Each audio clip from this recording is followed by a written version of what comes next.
Liverpool. So that's the wall who protects us. There you go.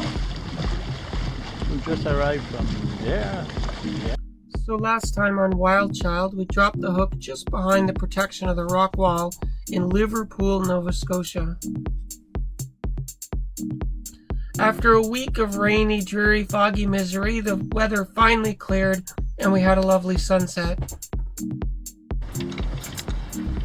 The night before, we'd set the anchor, and you can see the orange anchor ball, and we had to make sure that we set a stern anchor so that in the course of the night we didn't swing into the rock wall. The night was uneventful, but that morning we had to pick up the stern anchor first and then make our way towards the anchor ball and lift the front anchor.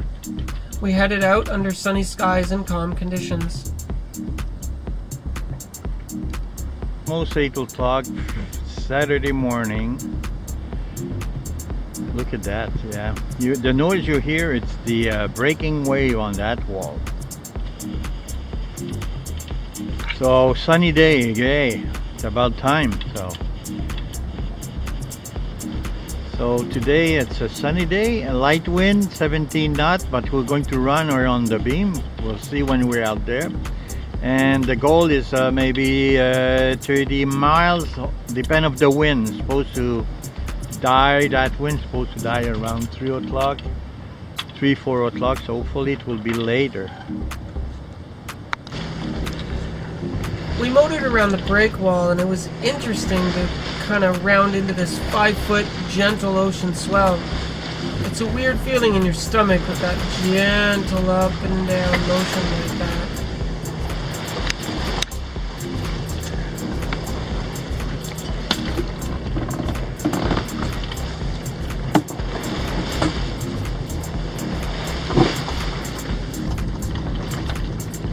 So remember how we said that the waves really don't show up on camera. They really don't look like 4 and 5 foot swells.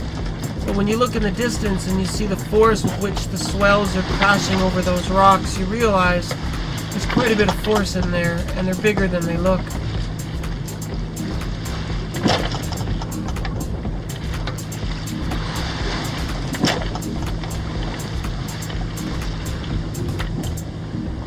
And so we used the engine to get the 1.5 miles out of the Liverpool Bay to push us against the swell so we could get out into the ocean to get a better angle on the wind.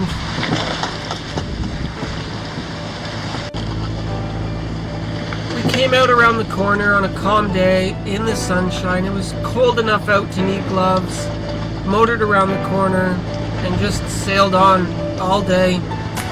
We didn't get a lot of video footage of the sailing because it was sort of becoming routine and boring to us. Raise the sails and just go, go, go. Also, this YouTube project is sort of Michelle's thing, and he was been in charge of the camera. And for some reason, on his artistic vision that day, he filmed 20 minutes of footage of just these waves coming out and no footage of us sailing. There isn't much to look at when you're sailing. There's nothing around you but water as far as the eye can see.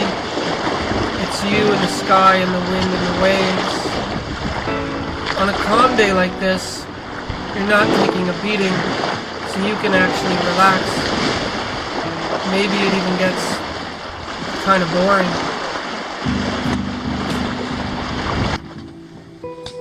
This is what sailing looked like for me most of the time. I think I was starting to get depressed, sailing every day. It was always cold, gray, gloomy, foggy misery. I spent most of my time laying in the passage berth, just reading a book, bundled up under the blankets. We sailed day after day after day, and despite the sunshine of today's sail, every sail for the week before had just been misery. After 2 months of continuous sailing, keeping up a pretty hectic pace, the boat had become my prison. I didn't really want to be on it anymore. That small space was all I had, so I escaped in books. So there was a whole day of calm and boring sailing as we made our way from Liverpool to Lockeport. Well, Eventually, Michelle needs a break from the helm, and he calls me that it's my turn to come up to the cockpit. It's my shift to be at the helm. So you get out of the cozy bed, still fully dressed because it's cold out, go to the helm and lay there for 4 hours.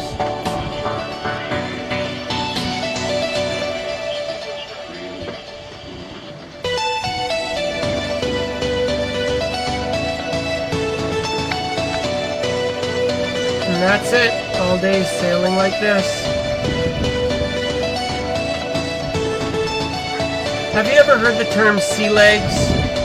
We're on the boat and we can't even feel the boat moving. We get so used to this motion it just sort of embeds itself in your head. That's sea legs. I think it's time for what's the forecast for today and what are we trying to accomplish today? Well, good morning. It is Saturday and we see the sun for the first time in a week. It's sunny out here, but the hurricane's still off the coast driving these 6 to 7 foot swells. Forecast right now 17 knots from there, and we have 7 knots from there, so the forecast is wrong by 10 knots again. Oh, we're so surprised. As always. Right now the boat's moving, 8 over 4 on a run, port side-ish run. Actually, you know what, we should probably jibe soon. So we're trying to get, because, we're moving at 4 knots, there's no wind out here, like, the conditions are safe, there's nothing dangerous or concerning for the boat. It's just kind of... Because of the swell, the sail are flapping. It's just swelly, and it's making the sails flap as we roll.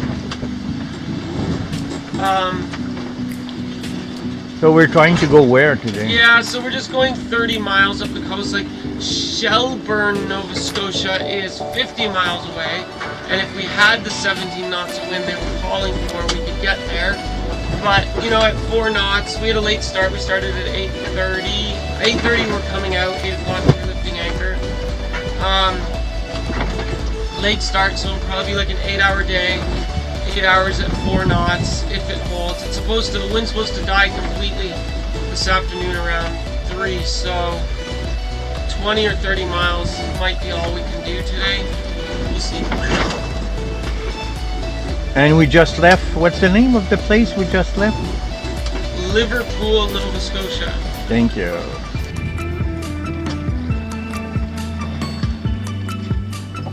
And since technically it was my watch at the helm and Michelle wasn't on duty, to pass his leisure time, he did a little fishing off the side. Trying to get some sushi for tonight. The boat was starting to feel like a prison, but sometimes it's a nice prison. This is the BBC. This podcast is supported by advertising outside the UK. Hello, I'm James Kamara. And you can see me with my headphones on. I usually spend my time at the helm listening to podcasts. After the Salisbury suspects insist that they were simply tourists in an interview on state-owned Russian TV. So this is Lexi at the helm. That interview, asked why it was given. From where she is, you see everything, control everything, see the mainsail, Jenny. She controls everything from that position. That's why I show you the wheel and all the instrument there. The reason the boat starts to feel like a prison is because for days and days and days you don't step foot off it.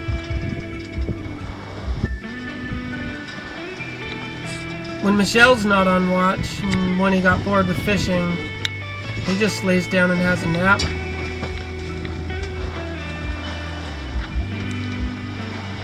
What else are you gonna do?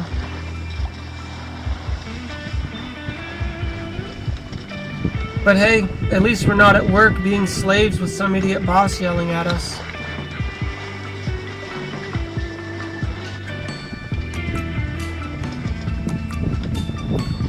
Sailing is sort of this combination of scary days, miserable days, hard days, nervous days, boring days, sunny days, gentle days, all mixed up day after day. But hey, The crappy days make you look forward to the gentle and boring days like this.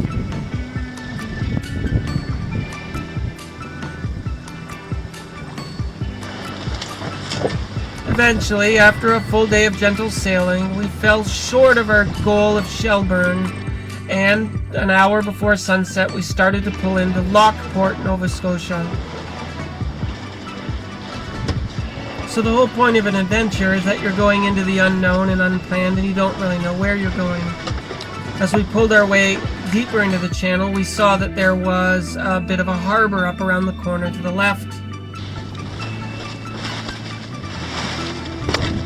So we figured, hey, let's pull up there and see if there's a place we can drop anchor and hide.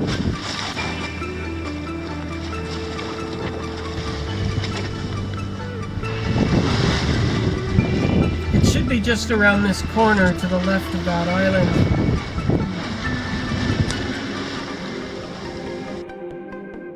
Looking on the chart plotter, it said public docks in there. It's a very protected harbor.